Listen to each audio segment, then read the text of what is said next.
Good morning सभी को। आज तीसरी क्लास है। इससे पहले हमारी 2 क्लासेस हो चुकी हैं।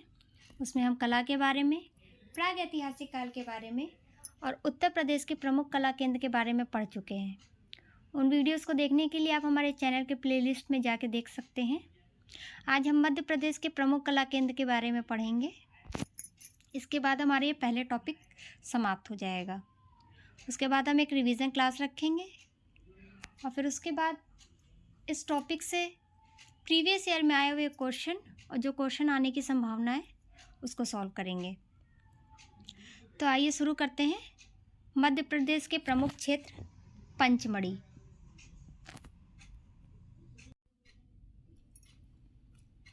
यह स्थान महादेव पर्वत श्रृंखला में अवस्थित है। पंचमढ़ी के आसपास कोई 5 मील के घेरे में 50 से करीब दरियाई गुहाएं हैं। दरियाई के गुहाएं कहते हैं। इन सभी में महत्वपूर्ण प्रागैतिहासिक चित्र उपलब्ध हुए हैं। पंचमढ़ी क्षेत्र के चित्रों को प्रकाश में लाने का श्रेय D.H. गार्डन नामक विद्वान को जाता है। ये बहुत इंपॉर्टेंट है, याद रखिएगा। D.H. गार्डन कई बार आया हुआ क्वेश्चन है। यहीं पर महादेव के चारों ओर अवस्थित इमली खो में सांबर के आखेट का दृश्य बहुत इम्पोर्टेंट है। सांबर के आखेट का दृश्य, भारदेव गुफा की छत पर शेर के आखेट का दृश्य और महादेव बाजार में विशालकाय बकरी का चित्र।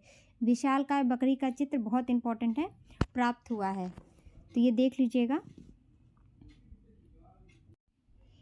यहाँ प्रायः 3 श्रेणियों के चित्र दिखाई देते हैं। पहला है, पहले स्तर में तख्त नुमा व डमरू नुमा मानव आकृति को बनाया गया है, जिसके शारीरिक गठन को लहरदार रेखाओं से दिखाया है। इसमें लाल पीले रंग की अधिकता है। दूसरा है, दूसरे स्तर पे वे चित्र आते हैं जिसमें आकृतियों का रूप विन्यास बेडौल ओजपूर्ण एवं असंतुलित है। आगे देखते हैं। तीसरे स्तर में आकृतियां कुछ स्वाभाविक बन पड़ी हैं। कुछ अन्य चित्र आम घरेलू जीवन तथा सामाजिक जीवन से संबंधित है। इसमें आखेट के लिए प्रस्थान करते, शहद एकत्रित करते हुए, बहुत इंपॉर्टेंट है, शहद एकत्रित करते हुए घुड़सवार योद्धा, वेरी इंपॉर्टेंट, वाद्य यंत्रों को बजाते वादक, शस्त्रधारी सैनिक इत्यादि दिखाए गए हैं।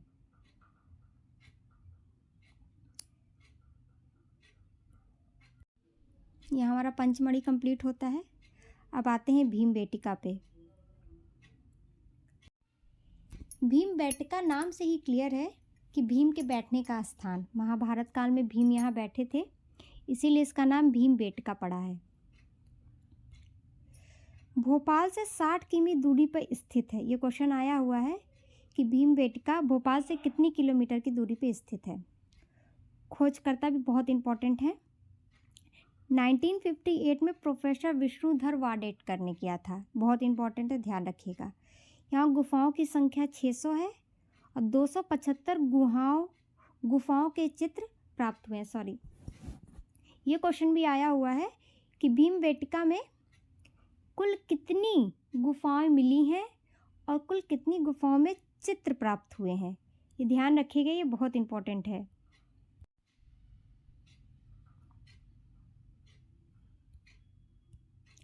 आदिम चित्रों के 2 स्तर बनाए गए हैं। आखेट के चित्र, आदिम मानव को जानवरों के अंतरंग मित्र के रूप में दिखाया गया है। ध्यान रखिएगा। रंगों का प्रयोग देखते हैं। लाल, काला और सफ़ेद 3 रंगों में भीमबेटका में पाए जाते हैं। सर्वाधिक गेरू रंग का प्रयोग हुआ है। महाभारत में भीम के बैठने का स्थान माना जाता है, जैसा मैंने पहले ही बताया था। भीमबेटका के चित्र गुफाओं की छतों और भित्तियों पे बनाए गए हैं। ये क्वेश्चन आता है कि भीमबेटका में चित्र कहाँ बनाए गए हैं, तो छतों और भित्तियों पर, याद रखिएगा। प्राप्त उपकरणों के आधार पर इसका समय काल 30,000 ईसा से 10,000 ईस्वी तक माना जाता है। ईसा पूर्व तक। तो ये किस काल का हुआ? पूरा पाषाण काल से लेके मध्य पाषाण काल तक के दोनों समय के यहाँ के पे चित्र प्राप्त हुए हैं। ठीक, ये लाइन बहुत इंपॉर्टेंट है, ध्यान रखिएगा।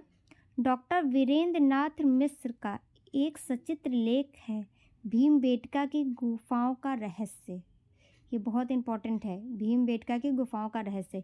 यह लेख 1973 में धर्म युग साप्ताहिक पत्रिका में प्रकाशित हुआ था। किस पत्रिका में प्रकाशित हुआ था? धर्म युग साप्ताहिक पत्रिका में, ध्यान रखिएगा। आगे देखते हैं प्राप्त चित्र कौन कौन से हैं यहाँ पे। आखेटक के, ग्वाले, कृषक के, बारहसिंहा, हिरण, सुअर, रीछ, भैंस से। शिकार नृत्य का चित्र भीमबेटका से प्राप्त हुआ और सबसे बड़ा भैंसे का चित्र जवरा मध्य प्रदेश में प्राप्त हुआ है। ये कितना लंबा मीटर है? 8 मीटर लंबा है, ध्यान रखिएगा, ये क्वेश्चन आ सकता है। सांप्रदायिक सभा के चित्र प्राप्त हुए हैं। आगे देखते हैं रायगढ़।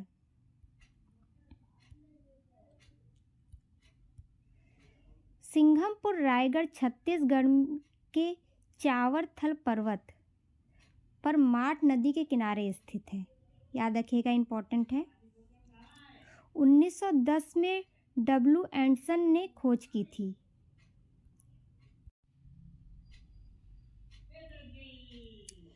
यहाँ कुल 50 चित्रित शिलाश्रय और गुफाएं मिले हैं। ठीक, ये भी लाइन इंपॉर्टेंट है। यहाँ के चित्रों का परिचय अमरनाथ दत्त ने 1930 तथा पर्सी ब्राउन ने 1970 में दिया था। ये लाइन बहुत इंपॉर्टेंट है, ये क्वेश्चन आया हुआ है, ध्यान रखिएगा। चित्रों की पद्धति देखते हैं। यहाँ के चित्र स्टेंसिल पद्धति पे बनाए गए हैं। ये क्वेश्चन आ सकता है कि कहाँ के चित्र स्टेंसिल पद्धति पे बनाए गए हैं। यहाँ गतिशील मानव आकृति दिखाई पड़ती है जिसमें ज्यामितीय तत्व दृष्टिगत होते हैं। सिंघमपुर में प्रागैतिहासिक क्षेत्र जो प्राप्त हुए हैं वो कौन कौन से, आइए देखते हैं। कबरा पहाड़, कर्मागढ़, खैरपुर, बोतालदा, खरासिया, नवागढ़, ये हैं यहाँ पे जो क्षेत्र प्राप्त हुए हैं सिंघमपुर में, वो हैं। अब सिंघमपुर में प्राप्त प्रागैतिहासिक चित्र कौन कौन से हैं वो देखते हैं। असंयत कंगारुओं का चित्र सिंघमपुर, घायल भैंसा तीर से बंधा हुआ सिंघमपुर, सूर उठाते हाथी का चित्र सिंघमपुर, बारहसिंगा, हिरण, खरगोश, भैंसा सिंघमपुर, छिपकली का चित्र बोतालदा से प्राप्त हुआ है। ये भी एक सिंगापुर का क्षेत्र ही है। अब हमारा पहले टॉपिक का लास्ट होशंगाबाद, इसके बाद हमारा पहला टॉपिक ख़त्म हो जाएगा। ये भी मध्य प्रदेश में ही है, तो आइए देखते हैं। पंचमढ़ी से 45 मील दूरी नर्मदा नदी के तट पर यह स्थित है। इस नगर के अट्टारसी जाने वाले मोटर मार्ग पर 2.5 मील की दूरी पर आदमगढ़ पहाड़ियों पर 1 दर्जन से अधिक शिलाश्रय हैं जहां मनोहर चित्रांकन है। ये इंपॉर्टेंट है। पहला तो 2.5 मील की दूरी पर स्थित है, ये इंपॉर्टेंट है, और 1 दर्जन से अधिक शिलाश्रय प्राप्त हुए हैं, ये इंपॉर्टेंट है, ध्यान दीजिएगा। यहाँ पे चित्र क्या है जो मिले हैं उनको देख लेते हैं। जंगली भैंसे, घोड़े, हाथी सवार, अस्त्रधारी घुड़सवारों, जिराफ समूह, वेरी इंपॉर्टेंट, ये क्वेश्चन आ चुका है कि जिराफ समूह कहाँ का चित्र है। 4 धनुधारी और क्षेपांकन पद्धति का प्रयोग हुआ, ये क्वेश्चन भी आ सकता है, इंपॉर्टेंट लगा लीजिएगा कि क्षेपांकन पद्धति का प्रयोग कहाँ पे हुआ है।